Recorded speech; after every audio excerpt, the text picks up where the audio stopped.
Imagine for a moment that you have just inherited a huge, old, magnificent mansion. The lights work, water flows from the taps, and the gardens seem to have been designed by an intelligence that you cannot fully comprehend. You sit down in the armchair in the library, feel the comfort of the leather, and begin to believe that this place was made for you, that you are the architect of your own fortune. But when you open a secret drawer, you find architectural plans dating back thousands of years before your birth. You realize that the keys you carry in your pocket were not forged for your hands, and that the language engraved on the pillars of the house is not your invention, but a simplified version of something much more complex. This is the premise that official history refuses to consider. We look at our cities, our laws, our agriculture, and our mathematics, and human pride tells us that we are the inventors, that we are the original protagonists of this planet. But what if the truth were quieter and at the same time much more overwhelming? What if human history were not the main movie, but only the sequel? An epilogue written in the ashes of a civilization that operated on a scale we can barely process today. So before the quiet settles in, take a second to like this video and subscribe. If stories that challenge our understanding of origins speak to you, and if you're still here, leave a comment with where you're watching from and what time it is.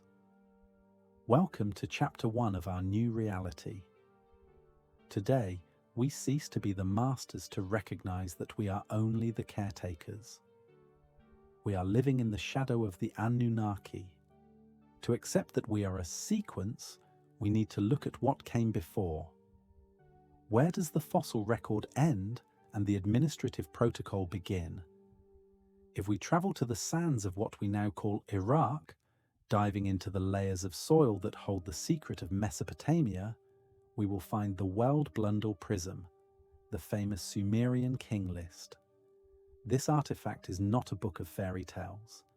It is a bureaucratic document, a tally of lineages and mandates, and in it, the counting of time defies our biology.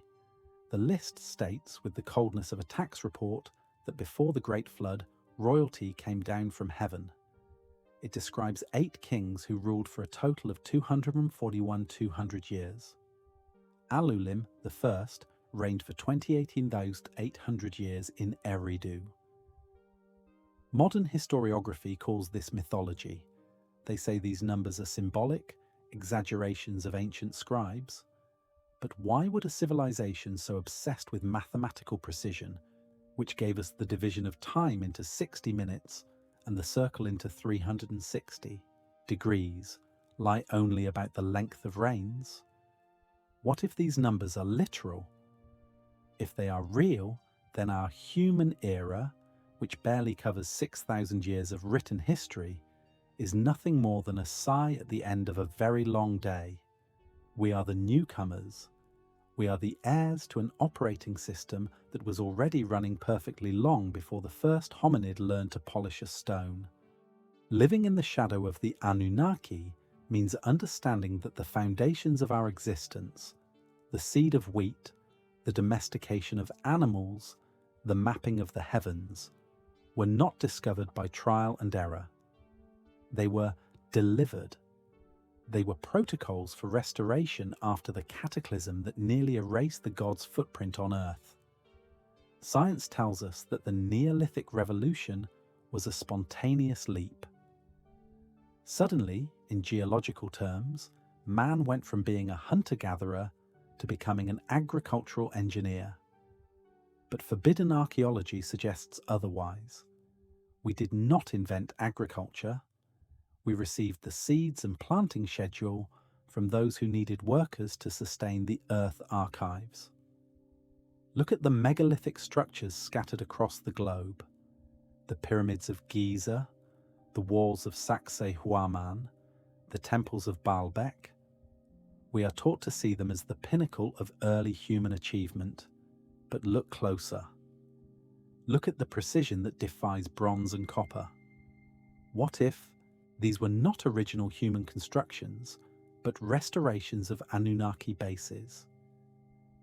What if we were merely reoccupying rooms that were once command centers, using technologies we now call magic or religion because we lost the instruction manual?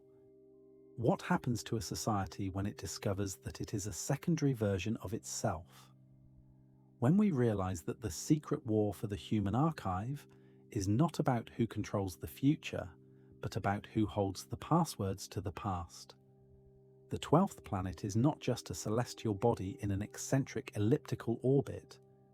It is the point of origin of the administrative system that still governs our lives, our currencies, and our wars. Each time it approaches, the shadow diminishes, and the light of truth begins to burn away the veils of our collective amnesia.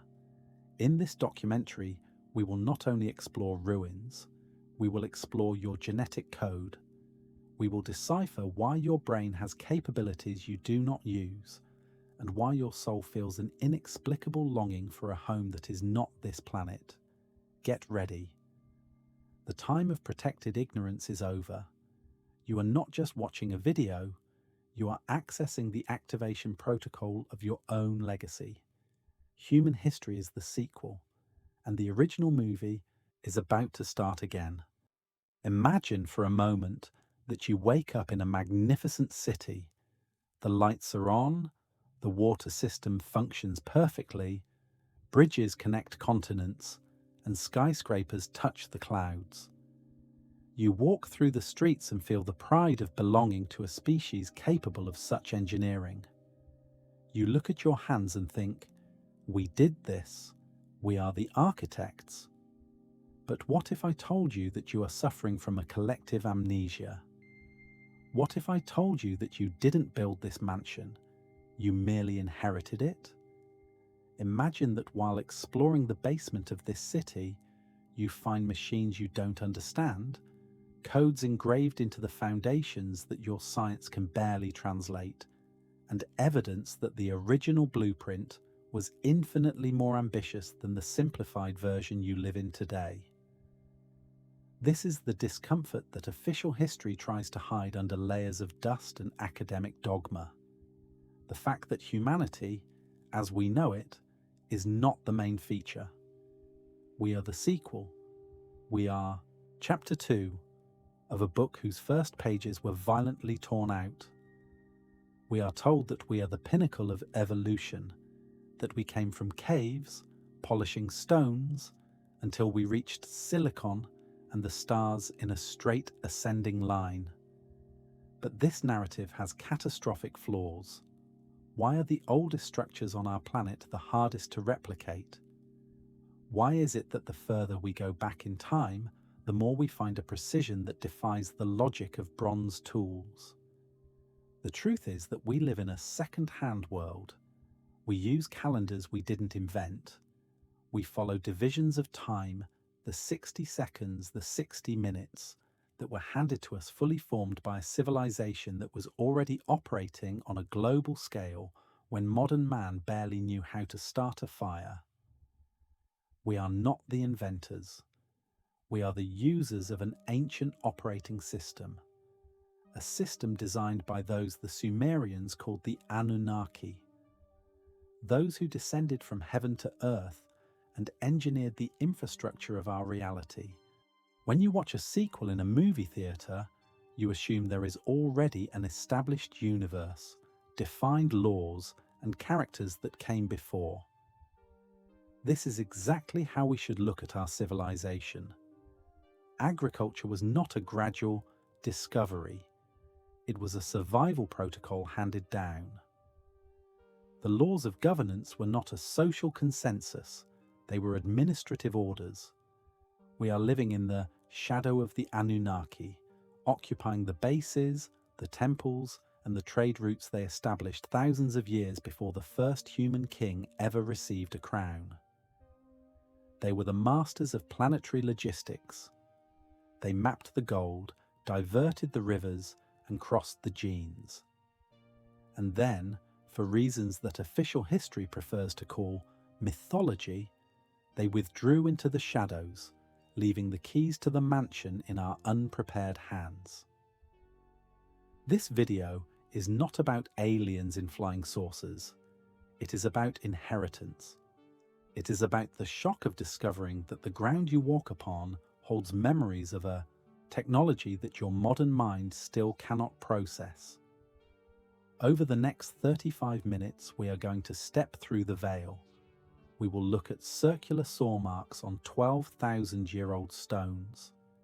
We will analyze why your DNA carries a signature that does not belong to Earth's tree of life. And above all, we will ask, what happens to the sequel when the original author decides to return for the final inspection? Prepare to stop being an owner and start being an investigator. Official history has just been cancelled. Welcome to History Before Dawn. To understand the sequel theory, we must look at the most uncomfortable document in human history, the Sumerian King List. Specifically, the Weld-Blundell Prism. This isn't a book of fables, it is a cold bureaucratic ledger. It states, with mathematical precision, after the kingship descended from heaven, the kingship was in Eridu. But then the numbers break our reality. It records reigns of 28,800 years, 36,000 years, 43,200 years. Academic tradition dismisses these as mythological exaggerations. But why would a civilization obsessed with accounting, a people who recorded every bushel of grain and every litre of oil, suddenly decide to become poetic only when recording the duration of their leaders' lives? What if these aren't years in the way we understand them? What if we are looking at the administrative shifts of a long-lived species? If you were an immortal architect managing a planetary colony, wouldn't a 30,000-year shift be just a standard tour of duty? We see these numbers as impossible because we are judging the lifespan of the original architects by the biological expiration date of the sequel. The King List doesn't just name kings, it names cities. Eridu, Bad Tibera, Larak, Sippar, Shuruppak. These weren't just random settlements. According to the texts, they were established as functional centers before the Great Flood. Eridu was the command center. Bad Tibera was the metallurgical hub, the foundry of the gods. Sippar was the spaceport aligned with the stars. This was a planetary grid. When we look at these ancient ruins today, we see mud bricks, but look deeper. Beneath the mud bricks of the Sumerians lie the massive megalithic foundations of the Anunnaki. The Sumerians didn't build these cities. They reoccupied them. They found the ruins of a global logistics network and did their best to maintain it. They were the janitors of a godlike infrastructure. Here is the most chilling realization. The Anunnaki didn't just give us cities, they gave us a perception of time. The Sumerian Shah, a cycle of 3,600 years, was the unit of measure for their reigns. For them, a Shah was a single year. For us, it is 100 generations. This is the Chronos gap. We are a species with a lifespan so short that we cannot perceive the long-term movements of our masters. We are like mayflies living in a human library. To the mayfly, who lives for a single day, the human sitting in the chair reading a book is an eternal, unmoving God. The mayfly dies, its children are born, and the human has only turned one page. We are the mayflies of Earth, and the administrative era recorded in the King List is simply the moment the humans started keeping track of how long the giants had been sitting in the room. Mainstream archaeology tells us that the progress of man is a slow, upward climb. But if you walk through the temple complexes of Egypt or the high peaks of the Andes, you will see a different story. You will see a phenomenon I call reverse engineering. Look at the foundations of the most famous monuments. At the bottom, you find stones weighing 800 tons, cut with laser-like precision, fitted so tightly that not even a razor blade can pass between them. And then, directly on top of them, you see crude, smaller stones held together by primitive mortar. The official story says the later civilizations got lazy. But common sense tells us the truth. The later civilizations were just restorers. They found these megalithic platforms already there, abandoned, indestructible, and impossible to move. They didn't build the temple, they just put a roof on a prehistoric foundation. We are living in a world of architectural squatters. In the granite quarries of Aswan and the basalt floors of Giza, the evidence is silent, yet deafening. We find drill holes that sink into the hardest stone on Earth, with a feed rate that modern diamond-tipped drills would struggle to match. We see scoop marks that look as if a hot spoon was run through butter. Only the butter is solid diorite. These are not the marks of copper chisels and stone pounders. Copper is softer than granite. You cannot cut a diamond with a wooden knife. These marks are the scars of the Anunnaki workforce. They left behind the physical proof of high-frequency vibration tools and thermal cutting technology. We call these ruins temples because we cannot imagine any other purpose for them. But to the architects, they were power plants, processing centers, and logistical hubs. We are like children playing in an abandoned nuclear silo, calling the control panels altars. If you look at the layout of the Giza Plateau or the ruins of Teotihuacan from a high-altitude drone, the resemblance to a modern computer motherboard is not a coincidence. It is a functional blueprint. The Anunnaki didn't build for aesthetics. They built for efficiency. The precision of the 90-degree angles, the alignment to the cardinal points, and the use of quartz-rich granite, a material known for its piezoelectric properties, suggest a global energy grid. We have spent thousands of years praying in these buildings, never realizing they were once plugged into a planetary network. The engineering is silent because we no longer have the software to turn it on. We are the sequel, staring at the hardware of the original creators, mistaking their machines for magic and their blueprints for religion. We are taught that the agricultural revolution was a slow trial and error process where primitive humans gradually domesticated wild grasses. But the genetic record tells a different, more jarring story. Crops like wheat, barley, and corn appeared almost simultaneously across the globe with no clear intermediate ancestors. In the case of wheat, it transitioned from a wild grass to a complex hexaploid grain, a feat of genetic engineering that would be difficult even with today's technology, in a time frame that is biologically impossible for natural selection. The Sumerian texts are blunt about this. They state that grain was lowered from heaven as a gift from Enlil to humanity. It wasn't a discovery, it was a delivery. The Anunnaki didn't just build the cities, they designed the fuel for the workers. Agriculture was the software update that allowed the human sequel to multiply and sustain the infrastructure the architects left behind. We didn't learn to farm, we were given a survival kit. It wasn't just the plants. Look at the animals that sustain our civilization. The cow, the sheep, the goat, creatures that, in their modern form, can barely survive in the wild without human intervention. Science struggles to explain the domestication syndrome, where animals suddenly lose their wild instincts, change their skeletal structure, and become docile workers. The sequel theory suggests these weren't random taming successes, they were biological tools.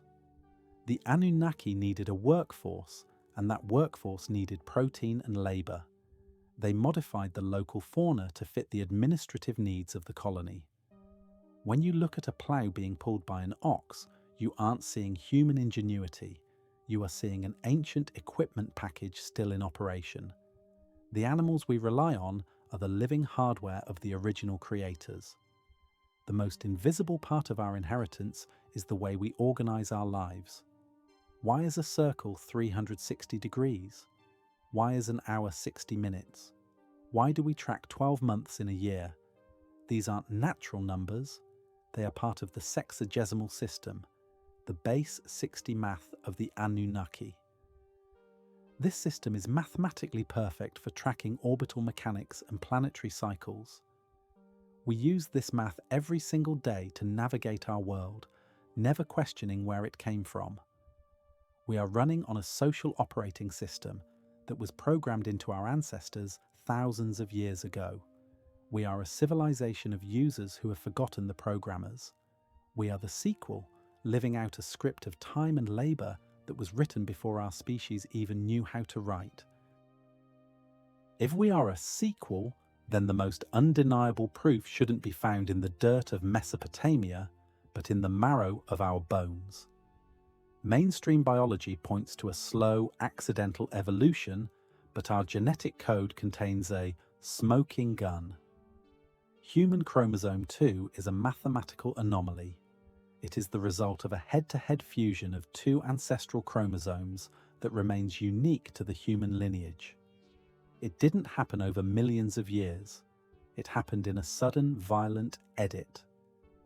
The Sumerian texts describe the Enuma Elish, the creation of the Adamu. They don't describe a magical puff of dust, but a laboratory process, a mixing of divine blood with earthly clay. In modern terms, a genetic splicing of Anunnaki DNA with an indigenous hominid. We are not a natural product of the Earth's tree of life. We are a graft. We are a biological bridge between the stars and the soil. Have you ever wondered why, for all of recorded history, humanity has been obsessed with gold? It's soft, it's not particularly useful for tools, and you can't eat it. Yet every ancient civilization, separated by oceans and centuries, shared a singular, feverish drive to mine gold for the gods. The sequel theory suggests this isn't a cultural preference, it's a hard-coded instinct. If the original purpose of the human workforce was to extract gold for an Anunnaki planetary project, that directive would be buried deep in our collective subconscious. We continue to hoard it, value it, and war over it, even though we no longer know why. We are like a computer program still running a search and collect command for a user who logged off thousands of years ago. Our economy, our jewelry, and our central banks are all echoes of a prehistoric mining operation. The most terrifying evidence of the sequel is the speed of our arrival. Evolution is a game of millimeters and eons. Yet the human brain tripled in size and complexity in a geological heartbeat. We didn't just learn to use tools, we suddenly understood music, astronomy, and the soul. This wasn't a spike in evolution, it was a system reboot. The Anunnaki didn't just give us their DNA, they gave us a spark of their consciousness, but with permissions restricted. We were designed to be smart enough to manage the mansion, but not wise enough to realize we are the ones who should own it. We are a high-functioning sequel, designed with a built-in ceiling, living in a world of amnesia to ensure we never question the original terms of our contract. The Sumerians were obsessed with the number 3600. They called it a Shah. To them, it was more than a number. It was the orbital period of the planet of the crossing, Nibiru. While our science looks for a planet 9 based on the gravitational wobbles of distant icy rocks, the ancients already had its coordinates. They described a world that operates on an elliptical orbit so vast that it spends most of its time in the deep freeze of the interstellar void, returning to our inner solar system only once every few millennia. This isn't just astronomy, it's a planetary inspection schedule. If the sequel theory holds, The Anunnaki didn't leave Earth forever. They simply transitioned back to their home base as it moved away. We are living in the quiet phase of a 3,600-year cycle. To us, centuries are an eternity. To them, the time they've been gone is equivalent to a long weekend. Every time this 12th planet approaches, the shadow over Earth deepens. The gravitational and electromagnetic influence of such a massive body doesn't just pass by, it resets the board. The Great Flood recorded in every culture wasn't a judgment from God. It was a geological inevitability caused by the return of the architect's home world. The texts suggest that the Anunnaki knew the flood was coming. They didn't cause it, they simply allowed it to happen to clear the site for the next phase of the project. This is the darkest part of being a sequel. A sequel is replaceable. When the master returns, the old infrastructure, including the workforce, is often decommissioned. We see the restarts in the layers of mud that cover ancient cities. We see it in the sudden disappearance of advanced civilizations. These aren't mysteries.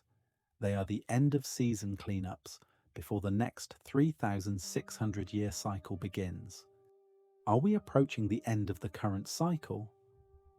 Modern astronomers are increasingly baffled by the behavior of the outer solar system, objects being pulled by an unseen mass, a dark wanderer that reflects no light but commands gravity. If the Anunnaki are the administrators of this planet, their return wouldn't be a Hollywood invasion. It would be a corporate takeover. It would start with subtle shifts in our magnetosphere, changes in our sun's behavior, and the sudden frantic movement of our elites to build deep underground shelters, modern-day versions of the ancient foundations. The sequel is coming to an end. The question isn't whether they exist. The question is, after 3,600 years of running the mansion in their absence, will we be seen as the legitimate heirs or as squatters to be removed?